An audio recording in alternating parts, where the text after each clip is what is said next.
Visakha steel ప్లాంట్కి సంబంధించి అతి పెద్దదైనటువంటి మోసం జరుగుతోంది అన్నటువంటి వార్తని సాక్షి ప్రొజెక్ట్ చేసుకొచ్చింది.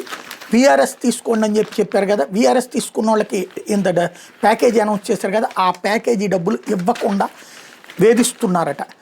విశాఖ స్టీల్ ప్లాంట్లో ఉక్కు ఉద్యోగుల మీద వేధింపులు కొనసాగుతున్నాయని, సంస్థలో కొనసాగుతున్న ఉద్యోగులకు వేతనాలు సకాలంలో చెల్లించకుండా 4 నెలల బకాయిలు పడిన యాజమాన్యం స్వచ్ఛంద పదవి విరమణ తీసుకుని వచ్చిన మొత్తంతో ప్రశాంతంగా జీవనయానం కొనసాగించే వరకు సహకరించడం లేదు. ఆగస్టులో స్వచ్ఛంద పదవి విరమణ తీసుకున్న ఉద్యోగులకు ఇప్పటిదాకా వాళ్ళకి రావాల్సిన మొత్తాలను చెల్లించకుండా తాత్సారం చేస్తుంది.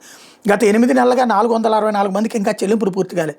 మరోవైపు 3వ విడత వీఆర్ఎస్ తీసుకున్న వాళ్ళది అదే పరిస్థితి. మొత్తంగా వీఆర్ఎస్ తీసుకున్న వాళ్ళకి ఏకంగా 100 కోట్ల మేర పదవి విరమణ బకాయిలు చెల్లించాల్సి ఉంది.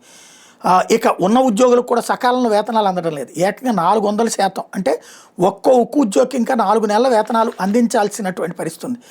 ఇక లీవ్ ఎన్కాష్మెంట్, హెచ్ఆర్ఏ మీద బకాయిలు, ఇలా మొత్తం ఉద్యోగులకి ఏకంగా 850 కోట్ల రూపాయల బకాయిలు ఉన్నాయట.